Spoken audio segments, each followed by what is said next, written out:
nuyu yéen ñëpp ci seen tur ak seen sant di rafetlu teewaay bi di jéggalu ci yéex commencé bi xam ngeen ki nga xam ne moo ñu dalal tey muy Seydi Gassama c'est un homme très occupé xëy na sax dina leen mosal tuuti ci lan moo tax il est si occupé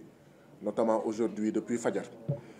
donc di ko gërëm moom di gërëm Amnesty Sénégal Amnesty International section Sénégal ci dalal bi ñu dalal tey xam ngeen ne FRAPP am na siège donc mënoon na def conférence de presse bi siège am bu ñu solee suñuy dàll ñëw fii ñun secrétariat exécutif national bu FRAPP ñëw siège u Amnesty Sénégal Amnesty International section Sénégal kon ngeen xam ne kon lu am solo moo ñu fi indi lu rëy a rëy moo ñu fi indi dañoo ñëwoon naxarlu ci kanamu Amnesty International section bu Sénégal ci kanamu ki nga xam ne mooy Seydi Gassama boo xam ne kenn dootu ko présenté ci Sénégal ci Afrique ak ci àddina bi ci li nga xam ne mu ngi ñuy dal ay fan a ngi te du loo xam ne day dëgëral jàmm day dellu si jàmm day dëgëral dal dellu si dal ci réew mi sénégalais yépp à commencer par ñun waa FRAPP bëgg nañ jàmm dellu si waat fii ci réew mi bëgg nañ julli bi nga xam ne ci leen jublu muy ñaar fukki fan ak juróom-ñeent ci weeru juin bii ñu nekk ñu dem ci jàmm ak salaam julli si jàmm ak salaam Sénégal continuer ci jàmm ak salaam waaye nag dafa am loo xam ne bu amulee day mel ni ñi ñu jàkkaar loolu bëgguñu jàmm yëg ngeen ne FRAPP déposé na altine bii passé ci table préfet bu Ndakaaru lettre d'information pour yëgal ko ne benn suba muy samedi diggante 15 heures ba timis bëgg nañu amal manifestation jàmm ak salaam pacifique ci terrain HLM Grand Yoff bu rëy bi nga xam ne moo jàkkaarloog stade Léopold Sédar Senghor. yëg ngeen itam ne altine boobu ba tey déposé nañ ci table préfet bu Ndakaaru lettre d'information pour yëgal ko ne dimanche muy gannaaw suba bëgg nañu amal tamit manifestation pacifique rassemblement la ci buntu kër Ousmane Sonko diggante 10 heures ci suba ñu pare incha allah tisbaar ci jàmm ak salaam. ñu siy woo Sénégal yëpp ci jàmm ak salaam waaye lu ñu xaw a tiital mooy waral ñu ñëw fii mooy vendredi 26 mai bii passé dañoo waroon def manifestation ci buntu Excaf Télécom ànd si ak section Synpics bu Excaf Télécom ndaxte liggéeykatu Excaf Télécom dañ leen amel ñaar fukki weer ak juróom-ñaar ci payoor préfet mu interdire ko risque de trouble à l'ordre public, entrave à la libre circulation des personnes et des biens, entrave au bon fonctionnement d'un service. noonu la ko motiver waa xanaa 27 mois d'arriérés de salaire 27 mois ku ko amel ay liggéeykat ñuy ay journalistes ni yéen caméraman ni yéen xanaa loolu du trouble à l'ordre public mu interdire ko gis ngeen ñu nangul leen interdiction bi ñu dem pour déposer lettre de protestation gis ngeen comment ils nous ont traités muy benn lii 26 mai la woon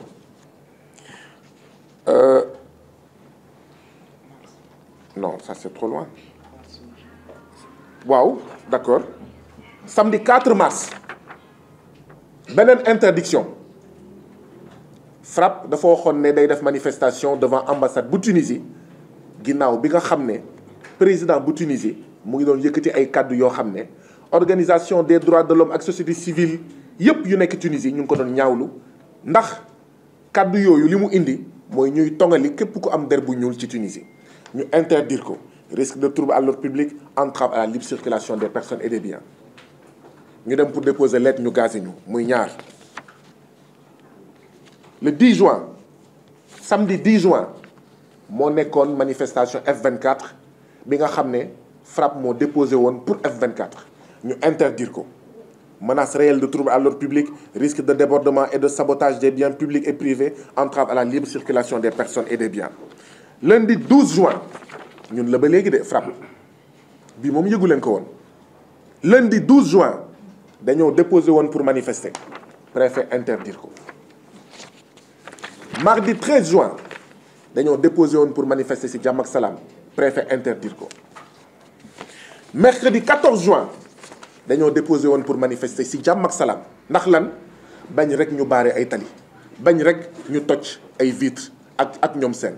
bañ rek ñu taal ay pneu préfet interdire ko. Jeudi 15 juin mooy démb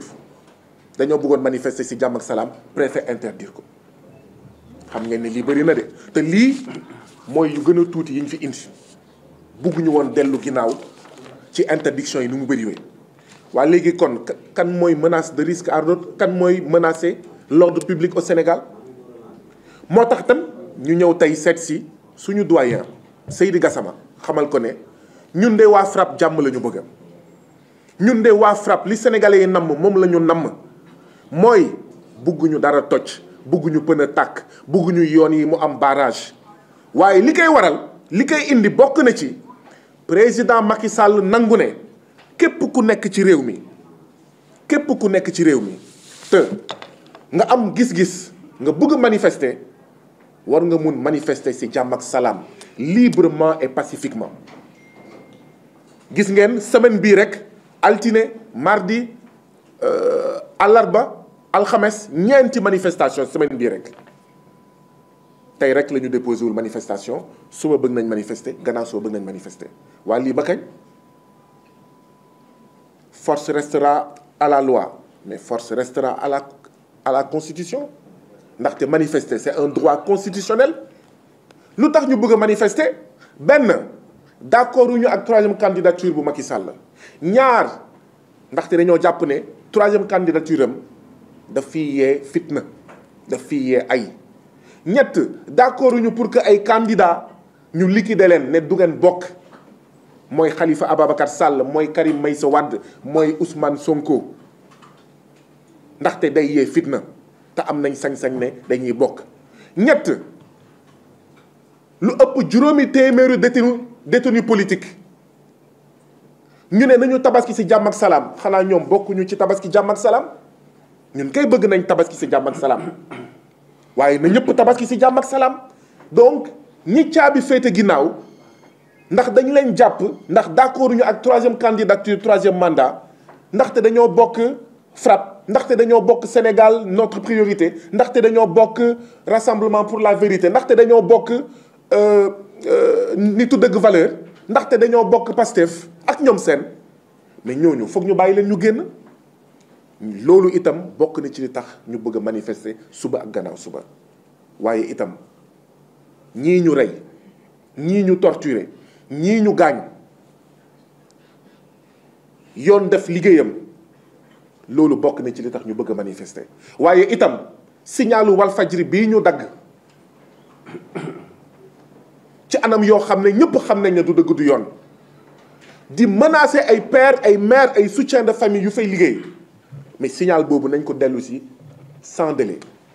lii de moo tax ñu bëgg a manifester te nag lii lan la le 23 mai interdiction la tamit waaw donc bii tamit le 23 mai gis ngeen manifestation rassemblement projeté mardi 23 mai 2023 de 10h à 19h voilà et interdit gis ngeen. te yenn rek la ñu indi mais lii lu muy wane mooy la règle avec le président Macky Sall c'est l'interdiction de manifester l'interdiction de manifester l'exception mooy manifester ñu jàpp nag ne loolu mënul continuer li nga xam ne ñun moom lañ jàpp ne moom la ñu ràññee fii ci réew mi benn démantèlement de l'état de droit mooy sañ-sañ yi fi nekk ci Sénégal dafa nërmelu sañ-sañ yi fi nekk ci Sénégal président Macky Sall mu ngi leen di faagaagal ndaxte tous les pouvoirs sont vassalisés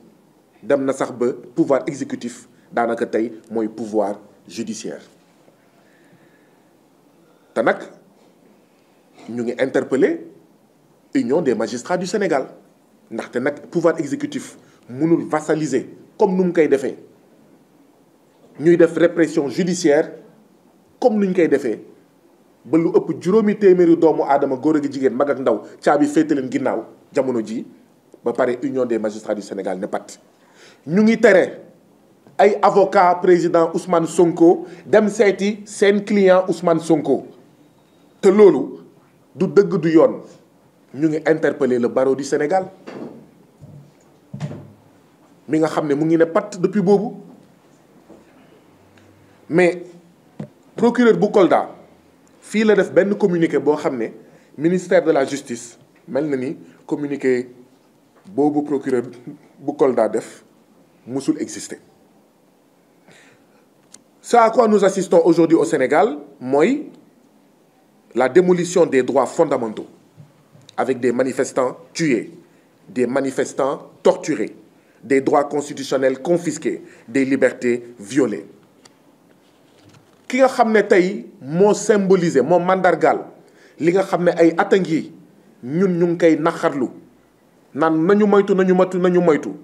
Amnesty International section Sénégal di ko naqarlu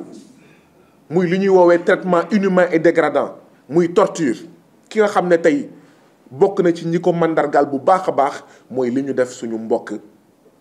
Pape Abdoulaye Touré bu Sénégal notre priorité ay at a ngi yéen xam ngeen ko parce que FRAPP moo taxawal li ñuy woowee le collectif pour la justice et contre les violences policières yàgg nañ fekk li yëpp amul ne nañu moytu nañu moytu Pape Sarr commissariat Thiaroye dañ ko jiñ sàcc pour waxloo ko ñu sotti ko diluant maas boobu moo ko taal mu tàkk ba xëm magam bu jigéen bu mu koy mujjee gis hôpital mu ngi meloon ni momi bandaas ci bopp bi ba ci tànk yi ay bëtam rek la doon gis loolu bi mu amee yàgg na fekk li yëpp amul ñun FRAPP ñu ngi doon attirer l'attention suñu premier coordonnateur collectif pour la justice et contre les violences policières mooy ki ñuy woowee Hannibal Djim nekk ci kaso jógee Canada defu fi weer mu takk jabar ci biir lune de mielam ñu ne ko ràpp ci kaso ndax lan Kopar Express kooku moo nekkoon premier coordonnateur collectif pour la justice et contre les violences policières moom moo njëkk wane ne Pape Sarr ca Thiaroye commissariat Thiaroye lii lañ ko def ndekete ñun li ñuy toog ne pat ci Pape Sarr boobu ñu def loolu torturé ko ndekete mu ngi raam ci ñun Seck Ndiaye ñu jiñ ko sàcc ay tissu ay policier dem fekk ko këram dóor ko ba pare lëmas ko ci matlaawam bëgg ne suicide maanaam nguuru président Macky Sall bi mu commencé maquiller ay torture ak ay assassinat di ko maquiller di ko camoufler naan ay mort naturelle la wala mort accidentelle ak ñoom seen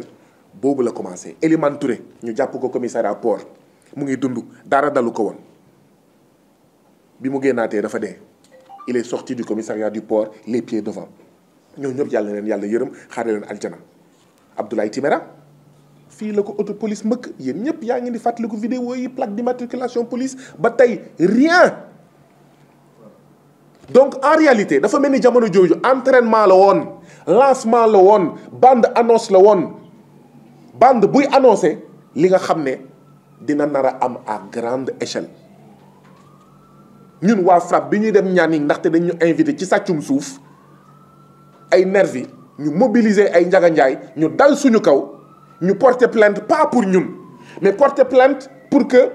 képp ki nga xam ne nangu na def liggéeyu Samba Sura Bali liggéeyu Samba Boy ñu lay fay ngir dal ci ay nit nga am tiitange boobu ça fait quoi ça fait 2 ans non ça fait 2 ans 2 ans non c'est ça 5 mai 2021 2 ans fekk li yëpp amul woon bu justice defoon liggéeyam jamono jooju pas parce que ñun FRAPP la ñu tudd bu defoon liggéeyam kon nit yi dinañ ragal naan bu ñu leen fayee 10 000 wala 5 000 wala 25 000 dinañ nangoo d'accord dal ci kaw ay nit loolu mooy nervi nervi nag du ko am doole rek du ko entraînement ba am doole rek nervi mën na nekk ku mën na nekk ku mel nii nervi du ko am doole de mooy koo xam ne dañ lay fay pour ngay dal ci kaw ay nit donc soxlawul nga am doole donc parce que ñun waa FRAPP bëgguñu ñuy stigmatiser suñu mbër yi bëgguñu ñuy stigmatiser les lutteurs ñenn ci ñoom am na ci ay nervi comme am na ci ñeneen ñoo xam ne duñu ay mbër donc lii moo mandargal tey Sénégal mais nañ ci yokk leneen est-ce que xam ngeen ne tey jii nii police ak gendarmerie bu Macky Sall day dem ci hôpitaux yi ndaxte day jàpp ne am na ñoo xam ne daf leen di rëcc maanaam day jàpp ci mbedd yi après nag mu ne xëy na am na ñu gaañu ñoo xam ne man mënuma leen jàpp ñu ngi ci hôpitaux yi gendarmerie ak police dañuy dem defi ay raaf ci hôpitaux yi saay bu manifestation amee est-ce que xam ngeen ko est-ce que vous le saviez pire nous vous informons doyen Seydi Gassama que loolu li mu jur xam ngeen mooy lan am na ñoo xam ne kenn nettaliwuñ ko ñun ñoo ko xamal suñu bopp gisagu suñu bopp dañoo am ay góom yu rëy a rëy ndax bañ ñu raafle leen ci hôpitaux yi ñu daw ñenn ñi dañoo daw ba Kaffrine ñibbisi nañ fan yii passé ndaxte seen góom dafa commencé suppurer dafa commencé am ndët évidemment bu fekkee toppatoo wuñ ko nu mu waree li muy indi mooy góom bi day infecté wu. C'est vous dire que la violation des droits de l'homme au Sénégal a pris un niveau très très grave bu ñu demee ba ñii di gaañu ñii di am góom d'accord dañuy daw bu ñu leen dugalee hôpital dañuy daw laaj leen ñu bëri biir Souma lañ leen jàppee fii lañ leen wax ne am na ñu jàpp fële nu mu tuddati non gendarmerie bu Wakam ñu dóor leen de 23h à 2h du matin yuuxu yi fu nekk nga ko doon dégg biir Wakam ñu yóbbu leen Souma pour faj leen ñu def communiqué de dénonciation xam naa ñu am tiitange yóbbu leen Souma mais dañ leen yóbbu Souma rek après 3h 4h ou 5h de temps ñu demaat jëli leen yóbbu leen maintenant c'est comme ça maanaam dañ leen di wan ne duñ leen may dara dinañ leen gaañ ba pare buñ leen demee faj sax bu ngeen amee chance ñu faj leen dañ leen di dem jëli Pape Abdoulaye Touré biir gendarmerie lañ ko torturé naam ay nervi ñoo ko jàpp dem déposer ko gendarmerie dóor ko triple facture ci tànk ak ci loxo ñu yóbbu ko waaw fu mu nekk nii nee nañ def nañ ko mandat de dépôt mais loolu ba kañ loolu mooy état terroriste xam ngeen luy terrorisme mooy utiliser la terreur. Un terroriste, c'est quelqu'un qui utilise la terreur dans ses moyens politiques. Donc nous avons un État aujourd'hui, un État terroriste, qui par la terreur qu'il veut inoculer aux populations di leen di rey waaw même bu ñu la reyee sax bés bu ñu lay rob sa bésu rob sax sa néew dañ koy gazé biir almer yi ni ñu defee Ziguinchor inventé wuñu dara on en est arrivé là donc par la terreur di la gaañ ba pare di la filmer di la photo ñu torturer la menotté la nga mel ni ku nekkoon xawma dans une porcherie boo gisee les photos de Pape Abdoulaye Touré man ba léegi je me dis attends lii lan la xanaa kii ci porcherie en fait la nekkoon maanaam ban des cheveux aux orteils waa ji ban moo ma ne attends kii xanaa ci porcherie maanaam fi ñu def mbaam foofu la nekkoon ndekete dañ ko dóor ko ba damm ko sotti ko ay ndox bu am suuf foog ne loolu dina tiital nit ñi donc lii moo mandargal tey Sénégal et ñu koy naxarlu en fait bu baax a baax et bokk na ci li tax ñu coupé signalu Walf mooy mu bañ a wane loolu ah man de comprendre naa bu baax journaliste boo xam ne nee na man lii bu fekkee naa ko wane bu dee dañ ma nar a jàpp wala dañoo nar a fay sama signal man comprendre naa mën naa comprendre loolu et c'est ça aussi le terrorisme utilisé par Macky Sall semer la terreur mais partout y compris au niveau des médias ndaxte ñun waa FRAPP li ñu gëm ñun ñi nga xam ne souveraineté la ñuy xeex y compris la souveraineté médiatique journalistes su France 24 gënuñu xarañ les journalistes sénégalais et sénégalaises ñun loolu dañ ko gëm on le dit pas pour vous faire plaisir li ñu gëm mooy les journalistes de TV5 ne sont pas meilleurs que vous li ñu gëm mooy les journalistes de Al Jazeera ne sont pas meilleurs que vous waaye est-ce que nous sommes dans le même environnement waaw boo defee dara ñu yónnee la xaw ma ne la xaw ma redressement on va fermer ton entreprise dañ la koy wax nii buñ la jàppalee buñ la tëjulee donc lii moo tax ñu ne interdiction yi bëri na de mu ngi nii te lii lu tuuti la waaye nag suba si jàmm ak salaam dañoo bëgg a manifester terrain HLM Grand Yoff 15 heures ñun ñëpp nañ fa daje solu ba rafet waaw ñii parfumé wu nañu parfumé wu ñii tagalu nañu tagalu ñu daje foofu mais dañoo bëgg a jàmm ci Sénégal te ngir jàmm am ci Sénégal nañu delloo signalu Walfadjri ngir jàmm am ci Sénégal lu ëpp juróomi téeméer détenus politiques yi nañ leen libéré ngir jàmm am ci Sénégal séquestration illégale bu Ousmane Sonko na deñ ngir jàmm am ci Sénégal nañu bàyyi ñu war a nekk candidat ngir jàmm am ci Sénégal président Macky Sall constitution moo lànk moo bañ ne mënul nekk candidat bu mu forcé ndaxte bu forcé jàmm du am jàmm jooju ci la ñuy woo ñëpp suba ci manifestation HLM Grand Yoff samedi 17 c'est ça 17 juin de 15h à 19h dimanche de 10h à 14h devant la maison de Ousmane Sonko bëgg nag ndaxte dañuy faral di wax naan boo bañee nit ñi di voter boo xañee nit ñi seen droit de vote boo moytuwulee yow yaay indi nit yi di voter ci mbedd bi boo bañee nit yi manifester pacifiquement en réalité yow yaay pousse nit yi ñuy radicaliser wu xanaa président Macky Sall yow li nga bëgg mooy di interdire ba pan bi fees xol fees ba tuuru te xol bu feesee ba tuuru jur musiba après nga ñëw ne regardez-moi waa FRAPP ils sont violents regardez-moi waa SNP ils sont violents regardez-moi waa PASTEF ils sont violents xanaa en réalité c'est ça la stratégie pousser les gens à bout interdire en espérant que une des interdictions va pousser les gens à manifester et on va dire voilà les violents en espérant que une des interdictions va pousser Guy Marius Sagna à manifester et on va l'arrêter pour arracher son mandat de député parce que nag sonnal nañu Assemblée nationale mais ça c'est pas un état de droit un état de droit mooy état boo xam ne itam il est soumis au droit et un état soumis au droit dafa war a respecter constitution bu Sénégal un état soumis au droit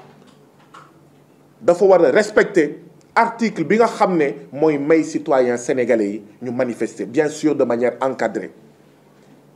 boo déposé wul ñu ne da ngaa violent boo déposé ñu interdire mais finalement lu ñu bëgg démb ci seen conférence de presse bi ñu ngi naan waaw nit yi dañoo war a manifester pacifiquement mais naka la ñuy manifester pacifiquement avec toutes ces interdictions là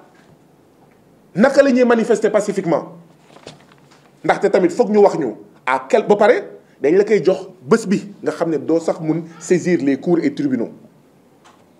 ndaxte bu fekkoon dañu doon jox les arrêtés d'interdiction 1 jour avant 2 jours avant 3 jours avant ñu mun saisir les cours et tribunaux mais ñoo koy tey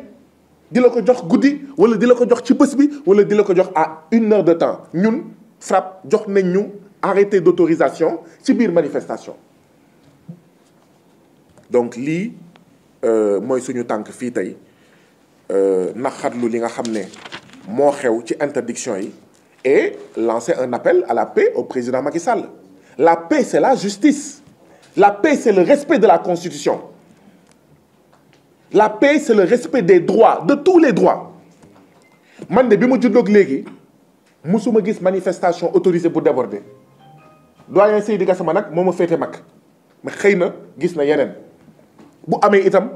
wala benn la wala ñaar bu amee laa wax de waaye man bi ma juddoowee léegi musuma gis manifestation autorisée boo xam ne am na taal pëna ah kon lan moo tax ñuy interdire di interdire xanaa kon bu boobaa ñu interdire nawetaan xanaa bu boobaa ñu interdire nawetaan wala ñu interdire làmb ndaxte du match yëpp wala du combat yëpp waaye am na ay combat ak ay match yoo xam ne saa yi bu parewee mais ñun ñëpp dañuy tiit mais manifestation politique melul noonu. Donc voilà en fait le message de paix que nous sommes venus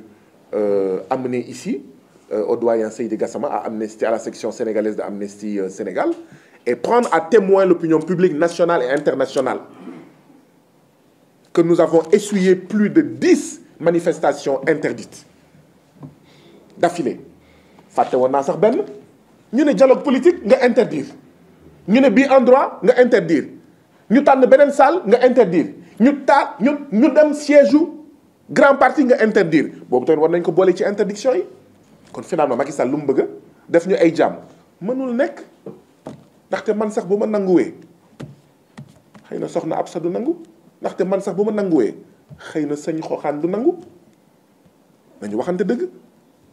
mënul nekk sénégalais yëpp mënuñu nekk ay jàmm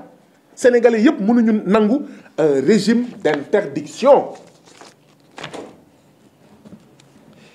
Et donc li ñuy wax ay naan torture amul torture bi mu commencé am du tey c'est l'occasion à nouveau de féliciter la section sénégalaise de Amnesty International bi nga xam ne ñun am na lu ñu ci def waaye ñoom def nañ ci lu bëri pour wane ne torture am na fekk lii yëpp amul woon. Il y a 1 an, il y a 2 ans, il y a 3 ans, il y a 4 ans, il y a 5 ans ñu ngi torturer ay sénégalais fii ci biir Sénégal tey la jël une grande échelle une grande proportion. Donc lii la ñu bëggoon naxarlu lii mooy l'appel à la paix. No justice, no peace. Pas de justice, pas de paix. jàmm yoon bu amul jàmm du am mënul nekk. Et donc bu ñu bëggee jàmm nañu doxal yoon ñun nañu respecter yoon waaye l'État aussi il est soumis au droit à la Constitution na respecter yoon. Donc suba dañuy manifester ci jàmm ak salaam ndaxte gisuñu lu war a indiwaat interdiction de 15h à 19h gannaaw suba ñu dem nuyu ci jàmm ak salaam Ousmane Sonko de 10h à 14h dimanche 18 juin ci këram bu nekk cité Kër Gorgui. Donc xam naa on va donner la parole. Ah kon man ban version laa doon def. Waaw.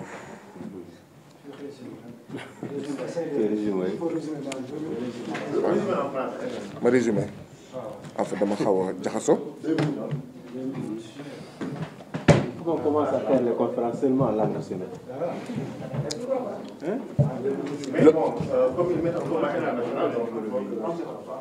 il n'y a pas de meilleur international ici. Waouh. Nous sommes venus ici rencontrer Seydi Gassama de Amnesty, de la section sénégalaise. C'est bon? Nous sommes venus rencontrer Seydi Gassama de la section sénégalaise de Amnesty International pour lui faire part de nos inquiétudes. Le FRAPP appelle les Sénégalais à venir manifester demain, samedi 17 juin, de 15h à 19h au terrain de HLM Grand Yoff en face du stade Léopold Sédar Senghor. Appelle également à manifester pacifiquement dimanche de 10h à 14h devant la maison de Ousmane Sonko à la cité Kër Gorgui. Et les lettres d'information ont été déposées lundi dernier sur la table du préfet. Les enquêtes ont même déjà été effectuées. Ce sont des manifestations pacifiques pour mobiliser les Sénégalais contre la troisième candidature. Parce que nous pensons que la troisième candidature illégale et illégitime du président Macky Sall est mortifère, va créer des troubles, est une est une menace à l'ordre public, trouble l'ordre public, est une menace à la paix et à la cohésion dans notre Sénégal. Deuxièmement, demander qu'aucun candidat ne soit liquidé politiquement, ne soit empêché à être candidat. Parce que ça également, c'est source de troubles. Beaucoup de pays ont vécu ces troubles en Afrique. Le Sénégal même a eu à connaître des troubles en 2011 du fait du débat sur la troisième candidature. Mais troisièmement, nous exigeons la libération de tous les détenus politiques qui aujourd'hui sont au nombre de plus de 500 détenus politiques, emprisonnés arbitrairement parce qu'ils sont opposés à la troisième candidature illégale du président Macky Sall, mais parce qu'ils sont membres de PASTEF, parce qu'ils sont membres de Nitu Degré des Valeurs, parce qu'ils sont membres du Rassemblement pour la Vérité, parce qu'ils sont membres de Sénégal Notre Priorité, parce qu'ils sont membres du FRAPP, parce qu'ils sont membres d'autres organisations. Depuis quelque temps au Sénégal, Macky Sall est en train de criminaliser l'expression de la liberté des citoyens. Et c'est ce qui vaut ces arrestations, ces emprisonnements. Mais nous voulons manifester samedi et dimanche également pour exiger que justice soit rendue, soit faite. Pour la dernière interdiction, c'est celle de notre manifestation du dimanche. La manifestation que nous voulions organiser dimanche devant chez Ousmane Sonko de 10h à 14h, on vient de nous informer qu'elle est interdite. C'est-à-dire que c'est notre 5e interdiction de la semaine. Il nous reste une manifestation, c'est celle du samedi. D'ailleurs, nous ne comprenons même pas pourquoi ils traitent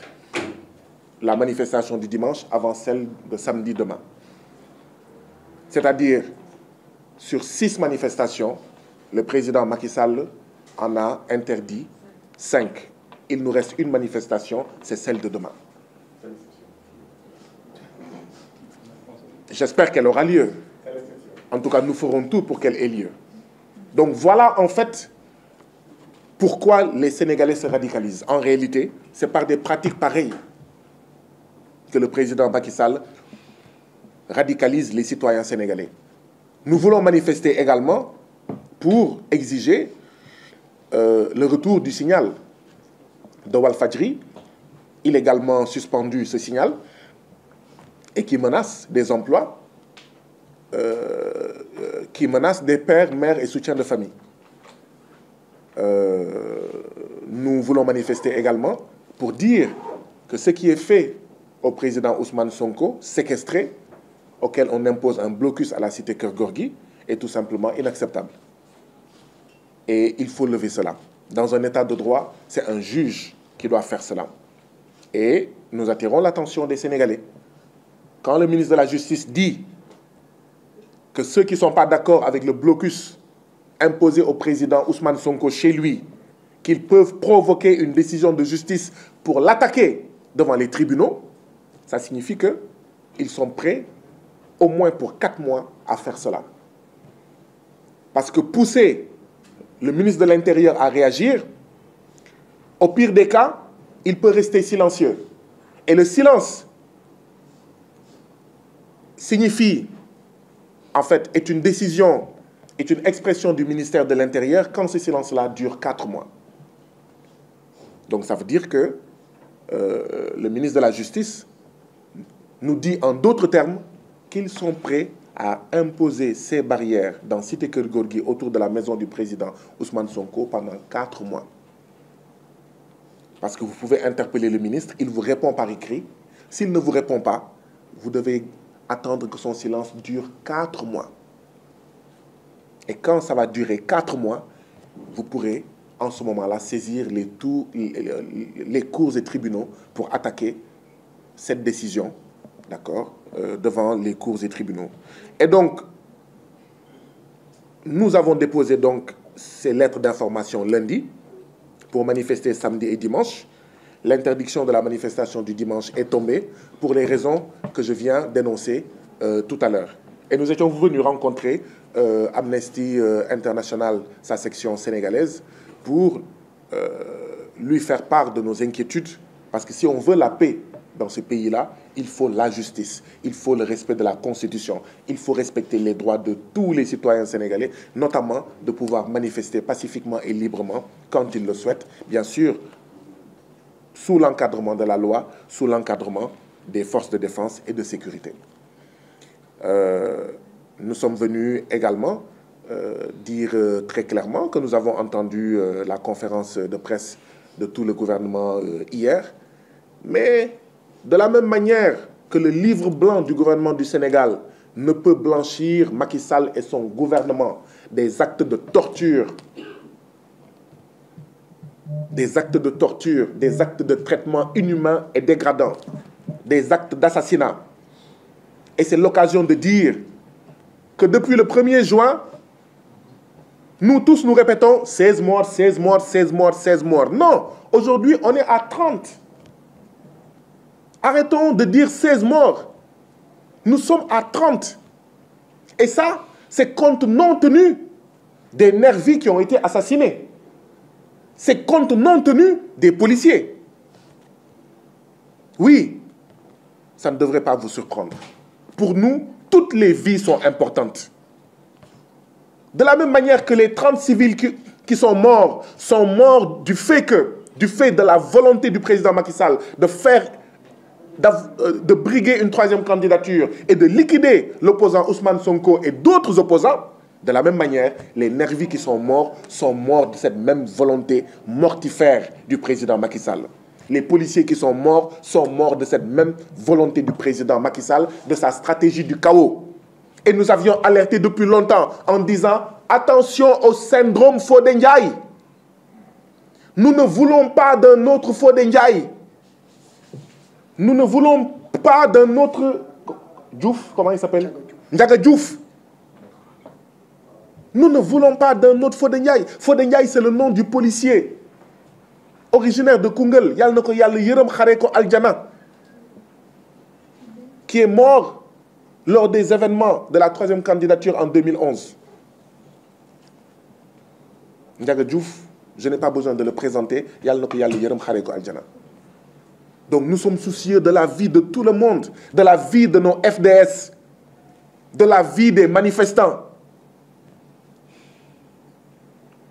de la vie de tout le monde. Mais pour sauver ces vies-là, il faut libérer les détenus. Ces détenus méritent comme nous, encore que ce n'est pas sûr, parce qu'on peut m'arrêter avant la Tabaski. Mais ces 500 détenus méritent comme nous de passer Tabaski chez eux, de fêter Tabaski en famille. Le président Ousmane Sonko mérite comme nous de sortir de sa maison et d'aller à la mosquée pour prier. La prière de la Tabaski. Mieux, ceux qui sont morts méritent justice. Ceux qui ont été torturés méritent justice. Ceux qui ont été blessés méritent justice. Tués par le régime de Macky Sall, blessés par le régime de Macky Sall, torturés par le régime de Macky Sall. Donc, voilà ce pourquoi nous sommes venus. Et nous invitons tous les Sénégalais à venir massivement à notre manifestation demain, samedi 17 juin, au terrain de HLM Grand Yoff, de 15h à 19h. C'est une manifestation pacifique. La partie où vous interpellez l'ordre des avocats. Oui. Nous sommes effectivement étonnés de voir que dans ce pays-là, le blocus illégal, les barrières illégales mises autour de la maison du président Ousmane Sonko sont telles que ses avocats n'ont même pas accès à lui. Et pendant tout ce temps, c'est silence radio du côté du barreau. Mieux, l'exécutif, le président Macky Sall, vassalise la justice pour mener sa répression judiciaire contre les militants de PASTEF, de Sénégal Notre Priorité, de Nitu Deug Valeurs, de République, de Rassemblement pour la Vérité, du FRAPP, etc. Impose même une résidence surveillée, une assignation à résidence qui devrait être prononcée par la justice sous le silence de l'Union des magistrats du Sénégal. Oui, nous ne pouvons pas ne pas interpeller l'Union des magistrats du Sénégal. Nous ne pouvons pas ne pas interpeller le barreau, l'ordre des avocats, par rapport à ces violations flagrantes. Manifestants tués, droits constitutionnels confisqués, Sénégalais torturés. Voilà la situation dans ce pays-là. Manifestants réprimés. Nous voulons la paix, nous, membres du FRAPP. Nous souhaitons la paix, nous, membres du FRAPP.